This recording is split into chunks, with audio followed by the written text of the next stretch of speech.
Welcome to Forbidden Planet TV. I'm Andrew Sumner. It is time once again to welcome my good friend, the three biggest names in hard-boiled fiction, Max Allan Collins. How are you, mate? But there's only one of me here.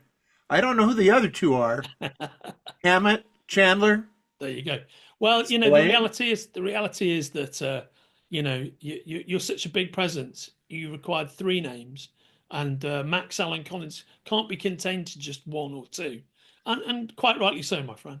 Well, thank you for saying presence and not ego.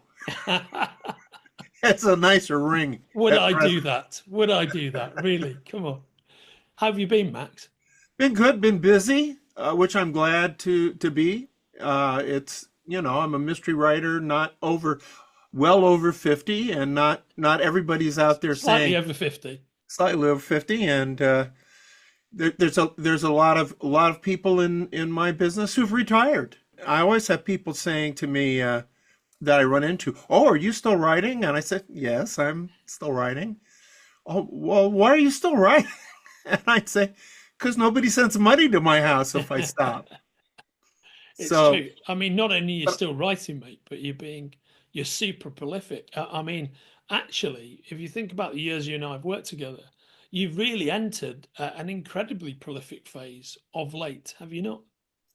it's funny because when I was younger and doing the Dick Tracy comic strip, and I was kind of spoiled because I had a nice big paycheck for working a day or two on Dick Tracy, where I was the script writer of Dick Tracy from 1977 to 1993.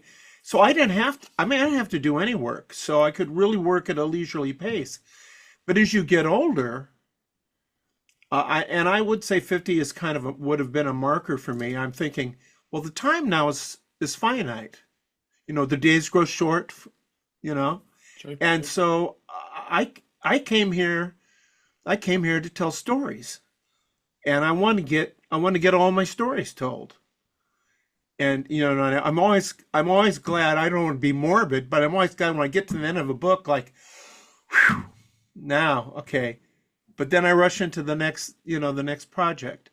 I also have a lot of luck with collaborators. I've had some real, and I've a lot of my work, most of my work has been solo, but I've had some wonderful collaborators. One of them is my wife Barb, and that she's developed into such a terrific writer has been one of the joys of my life. And I've got to work with Dave Thomas from SCTV.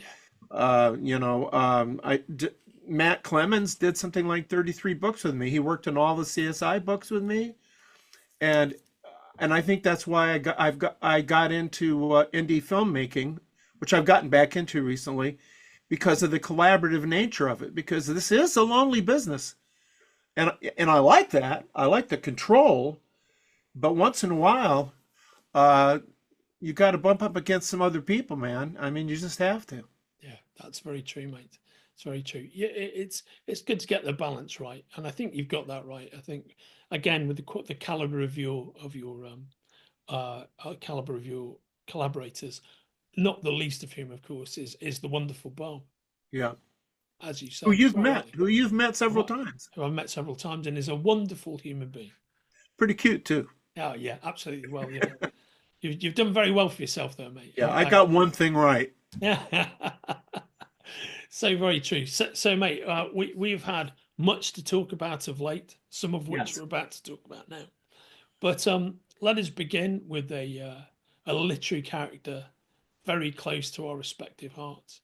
Um, the great Mickey Spillane's Mike Hammer. So we've been Absolutely. working on something truly special, and when I say Another one of we, my collaborators. yeah, right Right here, on, we're pal. in this screen here I'm looking Yeah. at. I know, although it's overstating my contribution more than somewhat to go collaborator, I would say it more like a kind of Sancho Panza figure. It's I think that's where I'm at. Well, and we do have. I don't mean to blow smoke up skirts here, but Nick and Vivian at Titan have been a lifeline for me. Been able to, and I should mention Charles Ardai at our Right related on. company.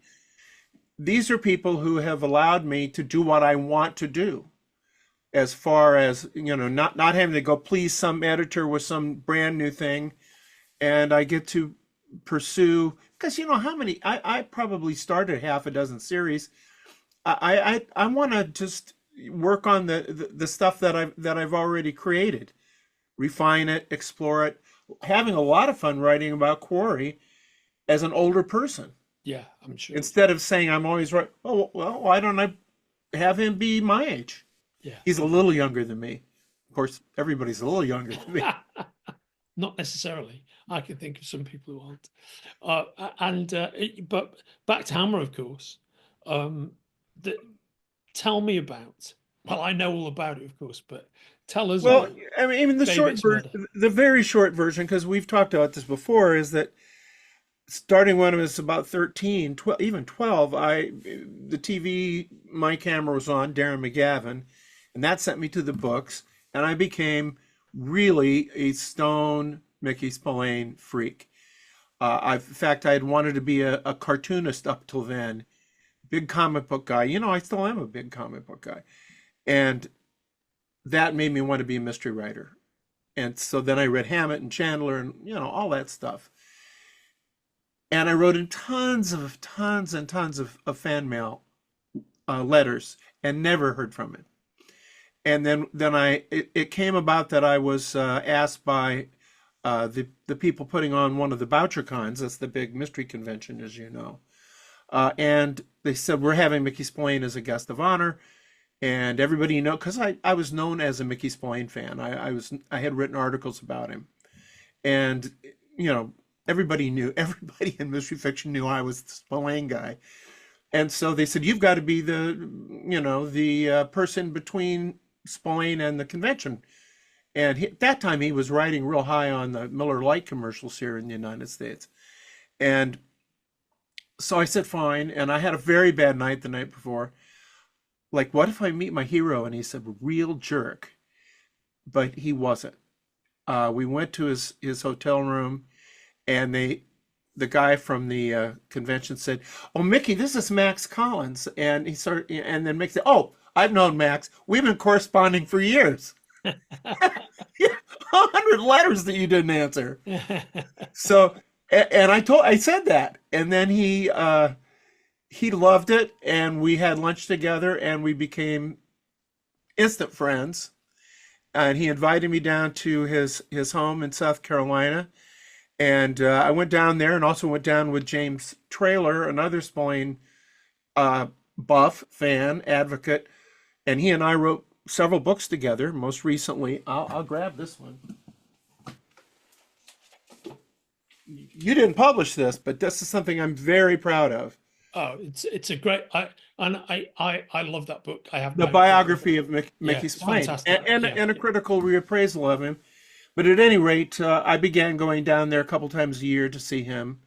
I was with him when he met his wife Jane, and so I witnessed them flirting with each other for the first time. Apparently, he had met her when she was a little kid, and she left and grew up and came back, and then he started hitting on her at an appropriate age. yeah, And so we talked writing, and I think he was very, and he loved the sort of blue collar area he was in, but he didn't have anybody to talk writing with. And so when I come down there, we would talk deep into the night about writing. And we did several projects together. We did the the Mike Danger comic book, which I know you know about. And then we did, I think, something like a dozen anthologies together, where we edited stories by other mystery writers. So we had a professional relationship in addition to a true friendship. He's my son Nate's godfather. And so basically, the phone would ring and it would be Mickey Spillane. And that was so incredible. I mean, if you're listening to this, whoever your favorite author is, imagine that periodically you got phone calls from that author. I will always just shake my head. I can't believe it. Can't believe I'm talking to him. Well, one of the phone calls was the one where he revealed to me that he had pancreatic cancer. And he was very upbeat. He was going to fight it, and he did fight it for a while. That's a battle you can't win forever.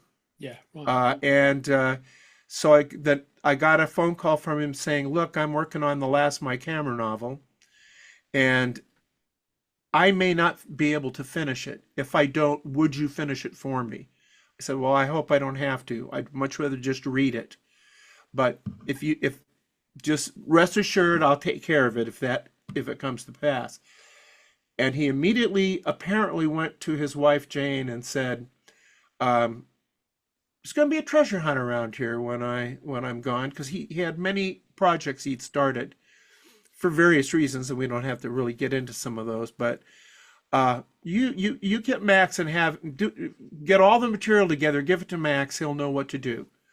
So he basically passed the torch in a way, the Mike Hammer torch to me.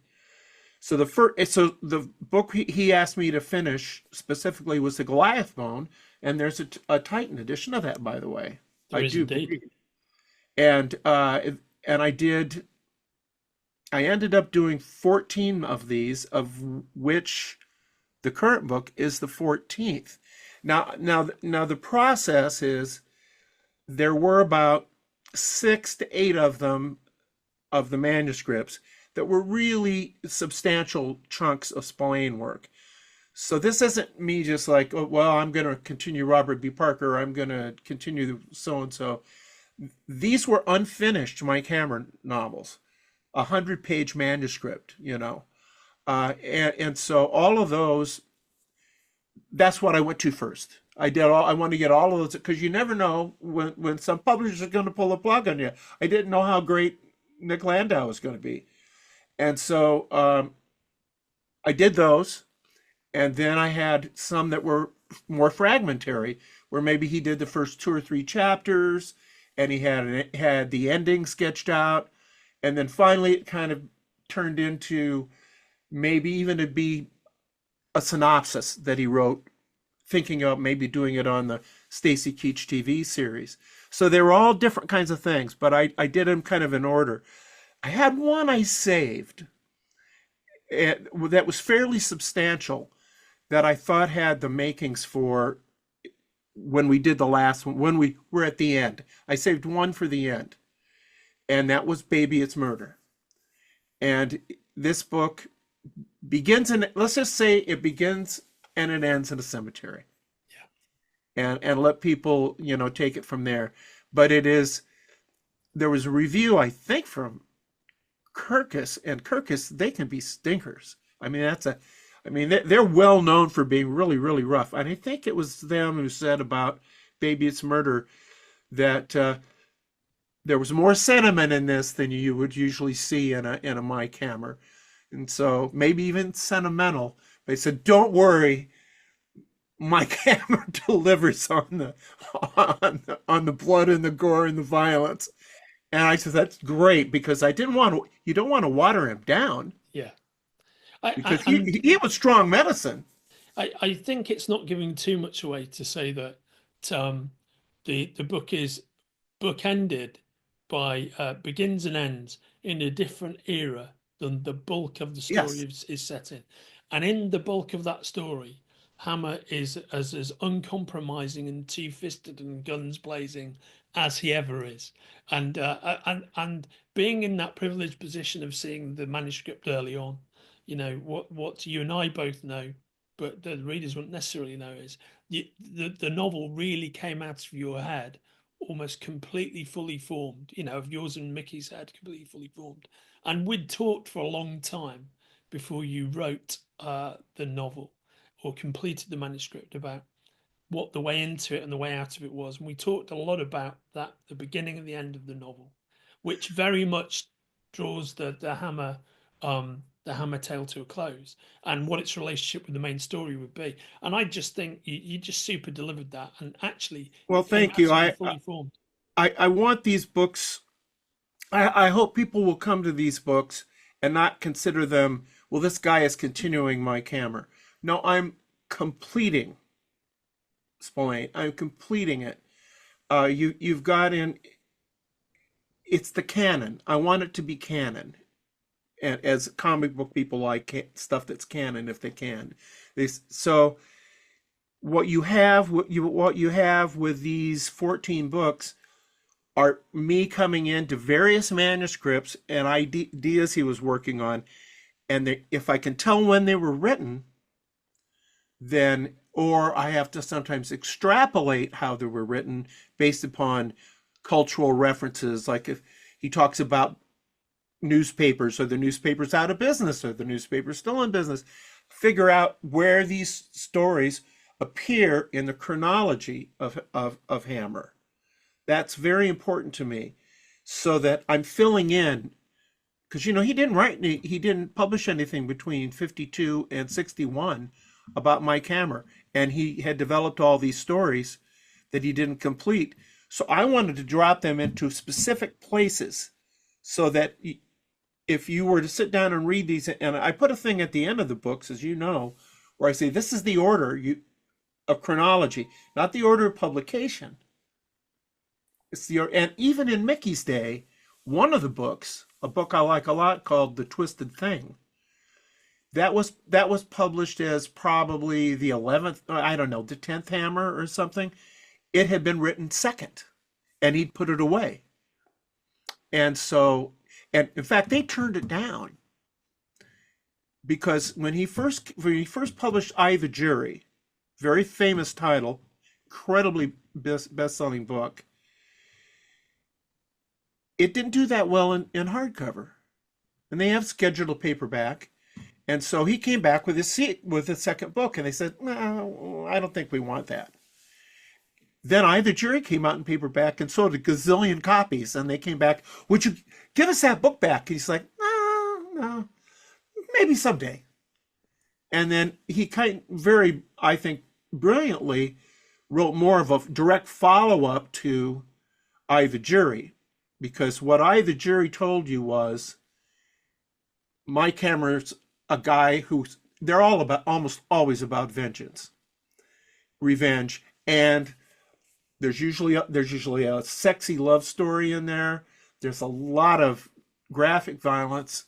Even today, it seems graphic because he knew he was going out to an audience that was ex-servicemen who had been in the war. So reading nice little mysteries, even tough mysteries like Philip Marlowe, these guys had been in the trenches. These guys had seen warfare, blood and guts, and they wouldn't be fooled. So if there was a fight scene or a gunfight, it's gonna have the ramifications that it would have. And that was his, so that was his secret. This, not just the sex and the violence, but the personal story, the vengeance aspect, which sounds like a negative, but what it really was, it made those books personal. What Don Westlake, the great mystery writer, said to me was Mike Hammer he talked about the fact that he had emotions, that sometimes sometimes he might hit somebody just because he's in a bad mood, and nobody did that before Mickey. Now, I think I leaven him a little bit. I don't know. What does my editor think? I think my version of him is a little more human. Yeah, I think that's very true. A mutual friend of ours, the great Professor Ed Cato, Oh yeah. has often said, I actually prefer Max's Mike Hammer to Mickey's purely because I find him more identifiable, less rage fueled, and he has a touch more nuance. And as a massive lifelong Spillane fan like yourself, which I would say I think that's the way I find it as well. If I could put it in simple terms, as much as I love Hammer, whenever I read Spillane, I've always really enjoyed who Hammer is and found him to be a bit of a dick at the same time. Yeah.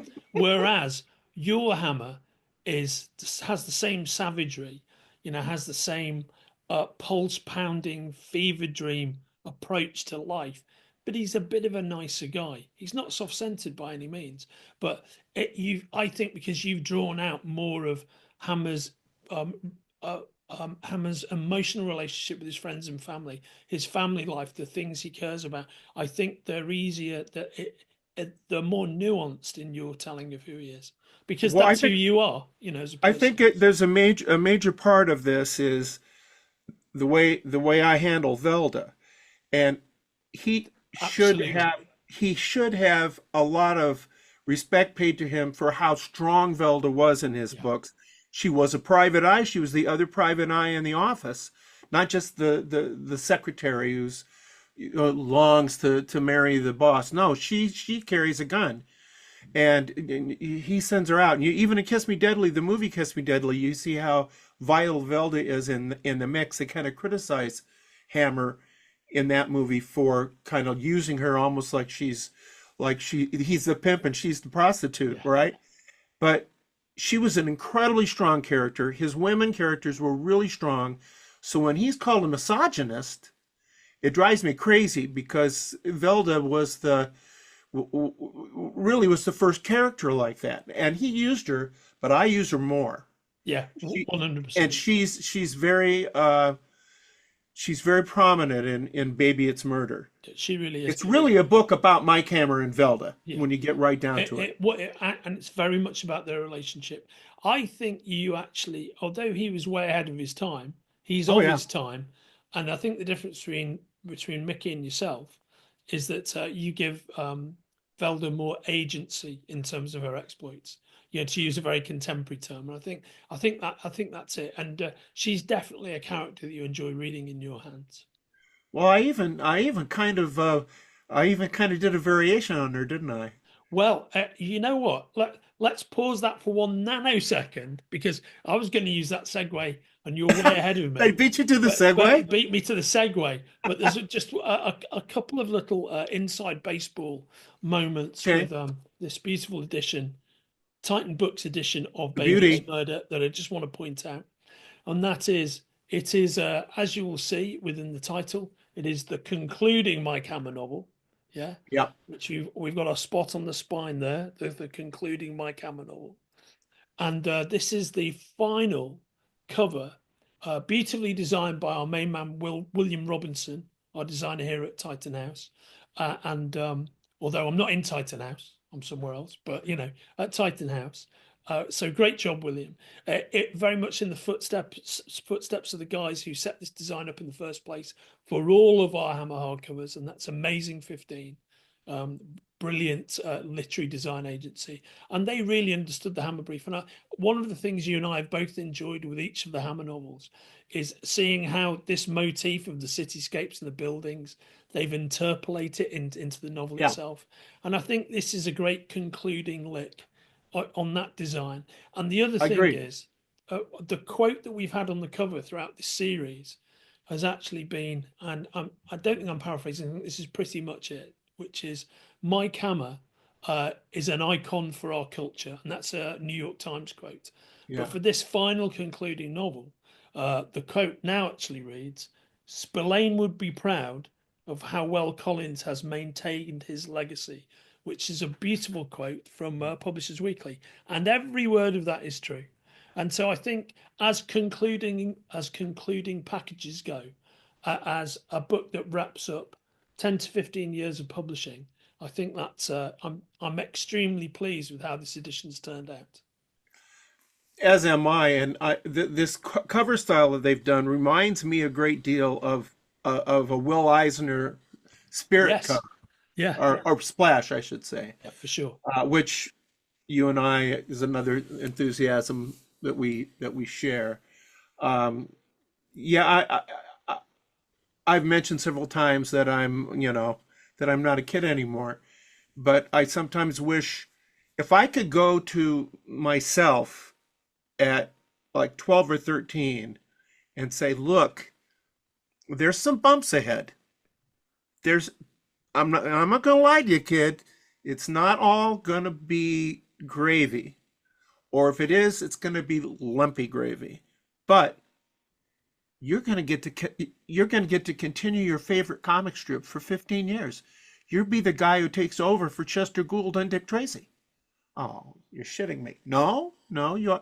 And then you'll become close friends with Mickey Spillane, and essentially on his deathbed, he's going to ask you to continue Mike Hammer. So, brace yourself. There's bad stuff coming.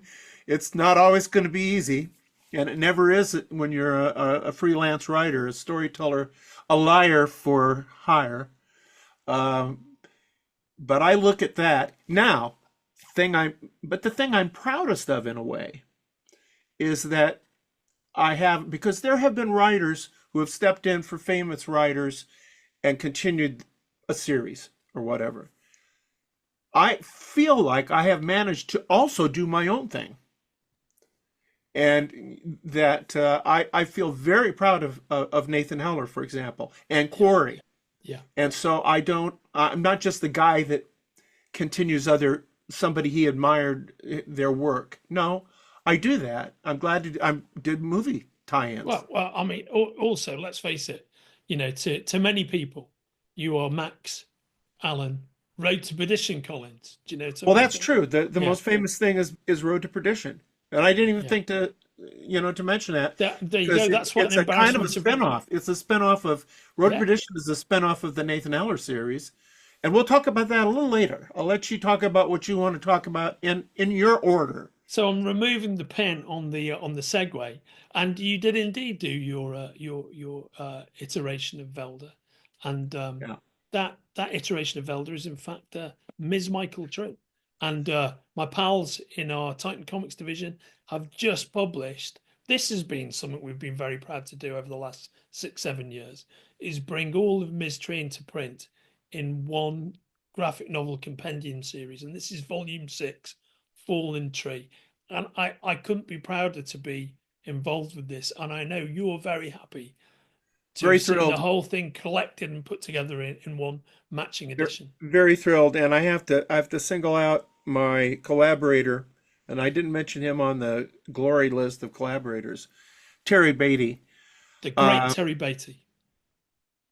He really did a lot of supervision of how this was put in. He did recoloring. He really kept his eye on it in a way I couldn't. And these are really archival editions. This is the official Ms. Tree. This is it. And I couldn't, like you say, I couldn't be happier. And we have beautiful covers. They're not by Terry, but Terry's covers from the comic books are shown in the back matter. We have books, we collect things in there. For example, there were a few Ms. Tree short stories, prose short stories done over the years. They're all in these collections. And we see many of Terry's great covers, and he, we were trying to do Ms. Tree as a kind of, I often call it an experiment in coherence. There was a lot of really arty stuff being done in comics. Everything was about how the pages were laid out. And some of it I really liked. Some of it I really loved. But I said, I think for this kind of story, and there was nobody doing crime comics. Nobody doing crime comics at that point.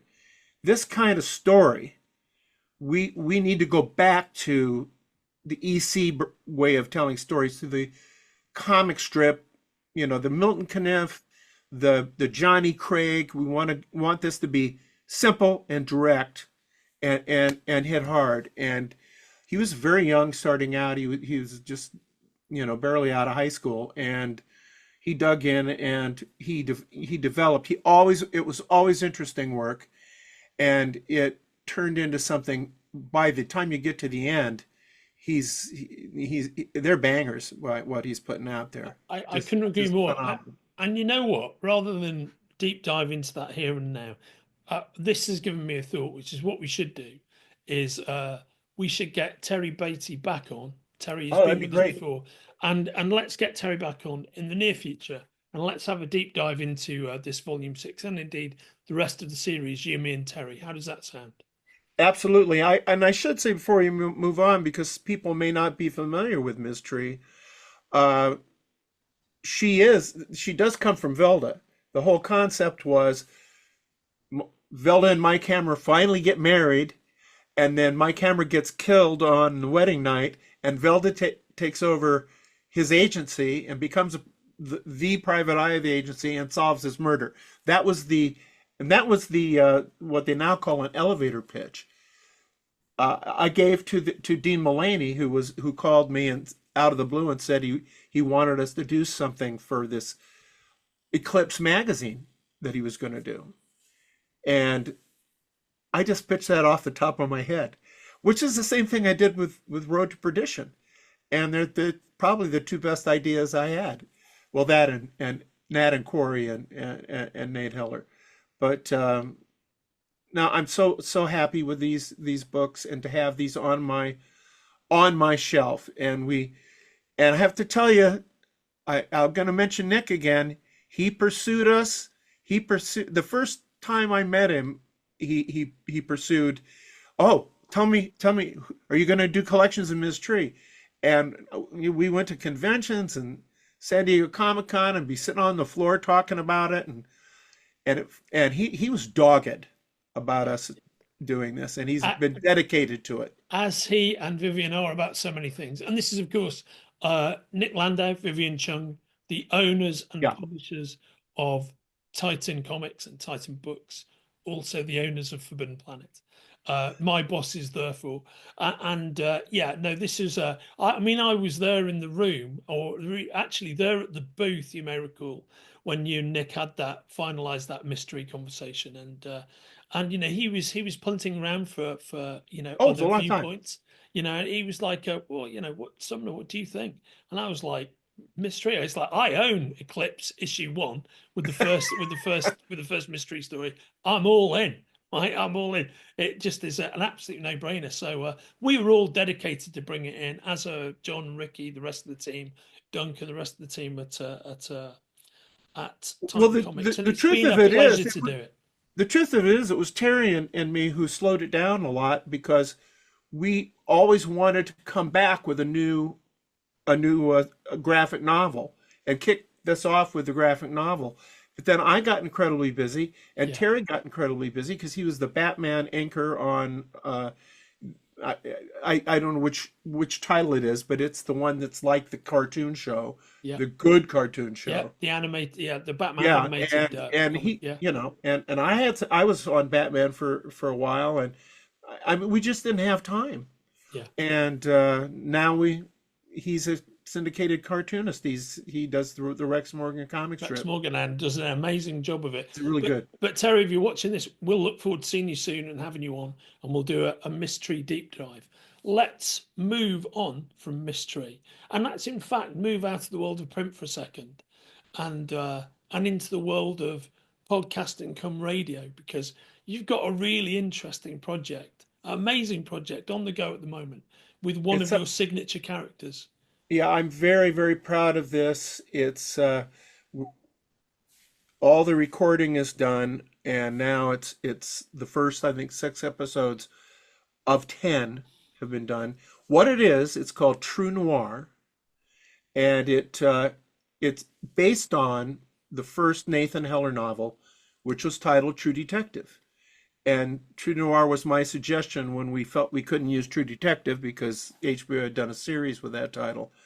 And so that opens the door for us maybe to do more if this does well. I mean, there are 19 Nathan Heller novels, all of which are, around 80,000 to 150,000 words. I mean, these are massive private eye novels. In fact, one of them, Stolen Away, is the longest private eye novel ever written.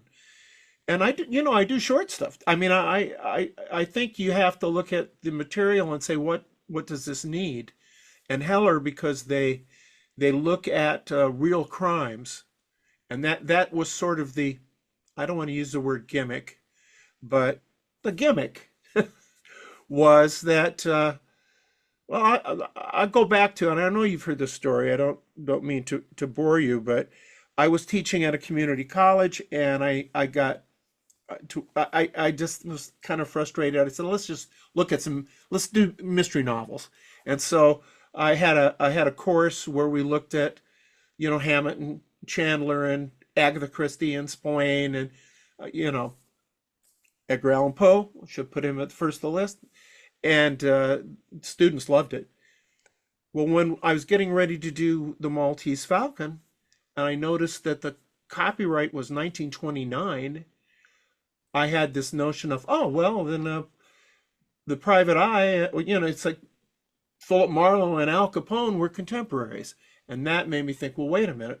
I can do the Private Eye as an historical novel now. Now, there'd been a little bit going on already. Chinatown had happened, and I'd loved it. And there'd been a couple of TV shows that were set in 30s and 40s period. But nobody had done a true crime with that kind of character bumping up against things like the Black Dahlia or the disappearance of Amelia Earhart. And the first book is about the assassination of Mayor Anton Cermak, the Chicago mayor, who was supposedly took a bullet for FDR when there was an attempt on FDR's life. But what if you listen to True Noir or a reader of True Detective, you know that a month or so before Mayor Cermak was shot in Miami, courting the favor of the just elected FDR, President Roosevelt, a guy named Frank Nitti, Al Capone's successor, was shot by two of Mayor Cermak's cops. And it wasn't a shootout. It was they put him against the wall and one of them shot him and put 3 or 4 bullets into him and thought they'd killed him. The thing about it is when you shoot Frank Nitti, you better make sure he's dead. Because a month later, a Sicilian named Zangara killed Mayor Cermak. And True Noir is the story of that. And it's full of all kinds of incredible people. I've always been proud of that book. It won the best novel of the year from the Private Eye Writers of America in 1984, a while ago. Yeah, there we go. But it's being entered thanks to 41 years ago, mate. 41 years ago. Thanks to the people behind True Noir, primarily the producer Mike Bowden and the other producer Phil Dingledine, who's been with me on a lot of indie movie projects, and the really incredible Robert Meyer Burnett, who has done so much in his career and is a huge YouTube presence. And he is the director of the project, and he was great to me. He let me attend by Zoom, all of the basically all of the recording sessions with an incredible cast of actors. I mean, I have some of them written down here, and I never can. And you have Michael Rosenbaum. Michael Rosenbaum playing Nate Heller, right? Michael Rosenbaum so inhabits Nate Heller and so nails the character. I'm just blown away by what he did. But there's people in it, like, I never get his last name right, but David Strathairn, David Strathairn. Yeah, he's amazing. He's Frank Nitti. Yeah, amazing. And we've got people like Vincent Pastore from The Sopranos, Katie Sackhoff from Battlestar Galactica, Bill Smitrovich from Crime Story. Yeah, right on. And The Phantom. Absolutely. William Sandler, Death himself from the Bill and Ted movies. And William Sandler played the lieutenant, he played the cop in Private Eye. Do you remember the Michael Mann? Yes. And Jeffrey Combs from The Reanimator. He's Mayor Cermak. It's the most. If you were making this with these actors as a major motion picture, you better have $50 million. Probably that wouldn't be enough. But because we've made a motion picture for the mind with incredible sound effects and a musical score, and the guy's name is Bornstein, I think. The score is amazing, and I should have prepared for that, but I'm very proud of this, and I'm prepared to do more if this one does well. So we've had good response to it. We do have some serious interest in it. but we've got to get to the end. We've got to get all 10 produced. And there was a Kickstarter that raised some of the money for it. And it's the first 5 have dropped. And the 6th one, I think, is either dropped or is about to drop as you and I speak. And so we're not that far from the end. And it's all recorded. It's just a matter of doing the post-production, putting the score in correctly, putting in the sound effects, and some of the the Walla Walla actors, where they break, and they've all recorded. So obviously, I'm incredibly happy about this. And as I was saying about Rob Burnett, now I've directed some films, and I know how sacrosanct it is to not say, well, you know what you should have done. You're not supposed to do that. You better not do that. But Rob said every session we had, he would turn to me and ask me how I liked it and if I had any suggestions. The director wanted to know what the writer thought. That isn't Hollywood generally, even though that's where this was produced, was in Hollywood. I mean, it's a fantastic outcome. I'm so pleased for you, mate. And there's a link to True Noir in the links attached to this conversation, as there are links to purchasing Baby It's Murder and purchasing MS.TREE, Fallen Tree. I'm going to tell you what, and to all Allan novels.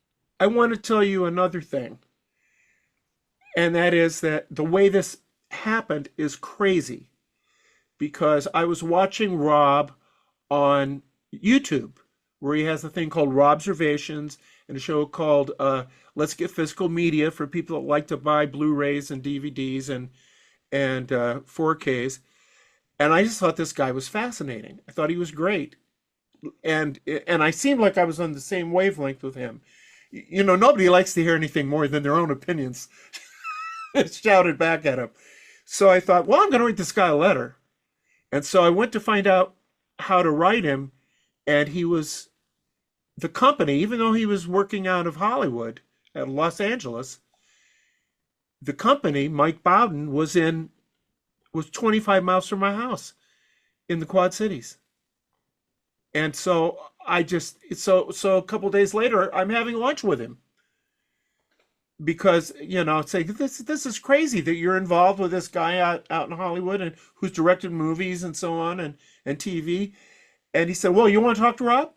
He got his laptop out, and Rob Burnett and I talked on started in the restaurant where I was having lunch. And then we moved to Phil Dingledine's studio, and they just sat and watched these two lunatics talk to each other the way you and I talk. And within a month, we decided to do True Noir. Amazing, mate. Yeah, I mean, I can't. I mean, I talked about the lumps in the gravy. There's been a lot of gravy. There's been a lot of gravy. No, just before we tune out, mate. Yep. Also, we were talking off camera before we started that next year is going to be 50 years of another one of your signature characters. Yes, and you've got The Last Quarry, which is coming out in paperback in April. And again, there's a link to purchase that. I'll tell you very quick story. I promise it'll be quick. Please, but take your time, mate. Charles Ardai at Hard Case Crime approached me early in the days of Hard Case Crime and wanted to do the Quarry. There were 4 novels of my character Quarry. He came to me wanting to do. He reprinted a couple of my Nolan series, and he wanted to do something else. And I said, look, just pay me the rate you pay for the reprint, and let me do a new book. I've always wanted to finish the Quarry series.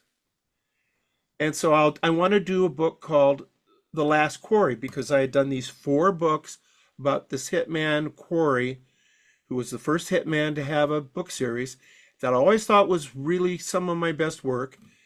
I wanted to finish it. So he took it. And then the damnedest thing happened. It was successful. And it got reviewed in Entertainment Weekly, and it sold real well. And there eventually was a movie that I co-wrote. And so this thing, which was a dead series from like 1976, 1975, 76, 4 books, dead. All of a sudden, we have this success, and so I'm talking to Charles, standing in line with him at a at a BoucherCon, getting up with our plates to get our food from the buffet, and he says to me, "It's too bad you wrote the last quarry." I said, "Well, why don't I write the first quarry?" And I think we shook hands, and that was it. And then I did this whole. Now I've done something like, I don't know, 19 quarry novels, It's amazing. and they all are. Most of them have been set in the throughout what would have been his career Yeah. when he's in his Yeah. 30s and 40s. Then recently, and we did one. We did, which one was it? Which one was it? I think it was the one that's out now, called Quarry's Return. I believe was nominated for an Edgar. One of them recently it was nominated for an Edgar from the Mystery Writers of America, and that was where I started writing about Quarry, basically at my age. Like, he's retired and things from his past come after him. And so I think this book, I haven't done it yet, but this will do a 50th anniversary Quarry novel. And he's gonna be my age. I think it's going to be called Quarry's Reunion. Oh, love it. Yes, of course, mate. Of And I course. think he's going to go back for the first time, like, to a high school reunion, and we're going to actually see the town he grew up in, and so on. I'm not sure. That's just the beginnings, but I'm going to do that this year. So that's a project I have. That and True Noir Fantastic.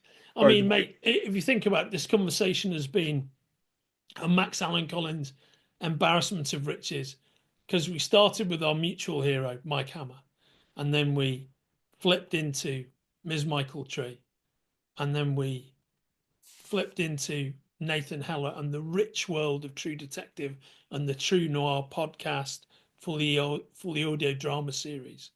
Um, we're now talking about another one of your characters, Corey, with a little stop along the way for a touch of Nolan. And we haven't even got to the end of the things that we could talk about. So I'll see you here soon when we talk to Terry and go a bit more into Mystery, I want to make Volume one 6, more point. Voluntary. I want to And make one more point. we could be about to say the same thing, but you, my friend, go first. Well, Donald Lee Westlake, who was one of my mentors, Mickey Spillane and Donald Lee Westlake were my two mentors, said to me once, the problem of being a cult author is you're 7 readers short of making a living.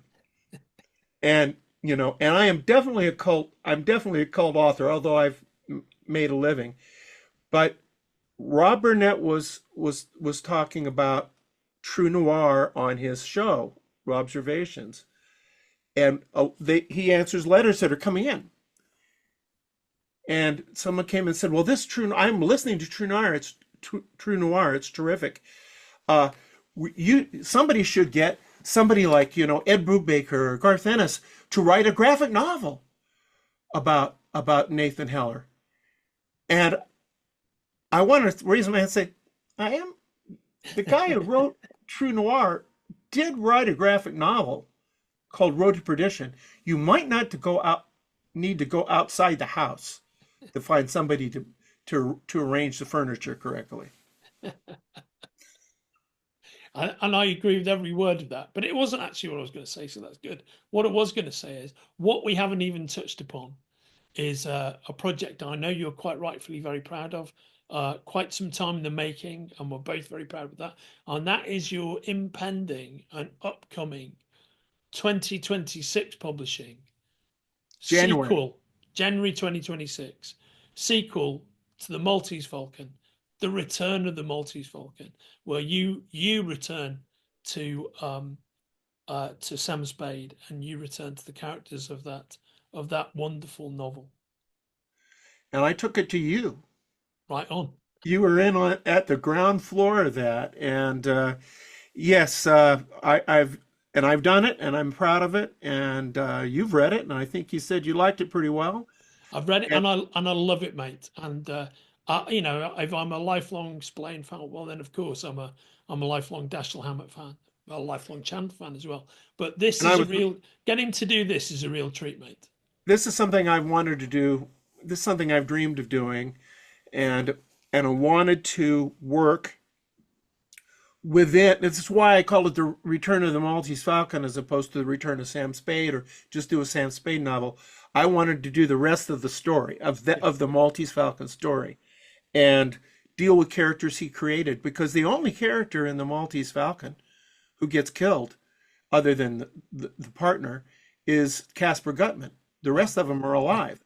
So I had a lot to deal with. And there were a lot of characters in the book that are mentioned but are off stage. And I brought them on stage.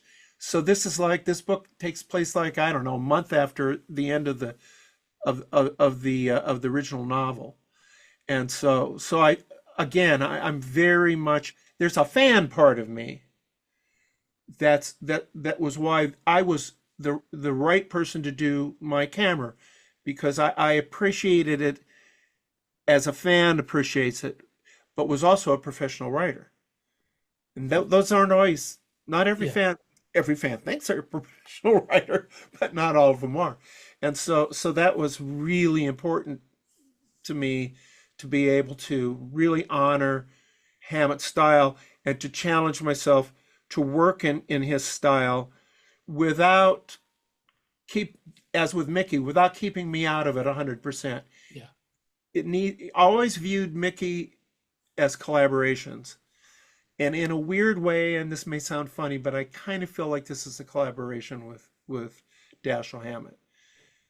And Max, I agree, and I think everybody's in for a wonderful treat. Approximately 1 year from now, January 2026, Return of the Maltese Falcon is being published by our associate imprint, Charles Ardai's wonderful hard case crime, and it's I think everybody watching this, if you're a fan of what Max does, if you're a fan of hardboiled fiction, if you're a fan of the PI format, you're gonna really enjoy this book. And I would say that anybody that is a fan of mine and reads all of these things, including Nathan Heller, more smoke up the skirt now. Titan and Hard Case Crime have done so much for keeping me alive creatively, to let me do what I want to do, and because I came here to tell stories. Right on. And you do that so brilliantly. And it's important work, and we're pleased to be doing it. As you know, we're in the business of keeping the Max Allan Collins flame alive, or at least the pyre is burning so you can light the flame. And like So me, you started in comics. 100%, mate. Yeah, we're all And you comics know who else fans. started in comics? Mickey Mickey Spillane. Spillane, right on. Yeah, exactly, mate. It all comes round to comics in the end, as I'm always telling Yeah. everybody. Max, it's you know, it's wonderful to chat with you. It's a privilege to work with you, mate. It really is. You're one of the best editors I ever had. Well, thank you very much. I'm gonna that is a wonderful and very kind thing to say. And I'm going to make sure that I capture that piece of footage and send it to my old man, who will be very proud, you know, to me. The day I said I wanted to be a journalist and editor rather than a lawyer and rather than a courtroom lawyer was a sad day for my dad. But ultimately, he's a great dad and he got behind me, and I'm glad that he did, because I would have sucked at that job, but I've loved this job, and you know, it brings me into contact with guys like yourself, and I leads bet, to 1,000 conversations like this one, mate. I bet there's a lot of criminals that would have wished you'd gone into the law. They could have used a good barrister, right? Yeah, right on, right on. Yeah, there's always Rumpole though. You know what I mean? There's always the glorious Rumpole, mate. Absolutely. What a treat! What a treat to speak to you, and what a treat to just talk through all this rich period of productivity that you're having at the moment. Yeah, next time I'll try to open up a little better. Yeah, I mean, you know, just be less reticent, Max. Yeah, that's what my wife says. I'm stoic. Brother, you take care of yourself. I'll see you very soon, and I love Thank you, you. man. I love you, pal. It's such a I pleasure. really do. Yeah, me too, brother. Take care of yourself. I'll see you soon, Thank you. Max. Cheers, brother. Take care. If you're enjoying watching Forbidden Planet TV and you're enjoying watching us talk to the world's most interesting and accomplished filmmakers, authors, artists, musicians, creators, subscribe right here. See you soon.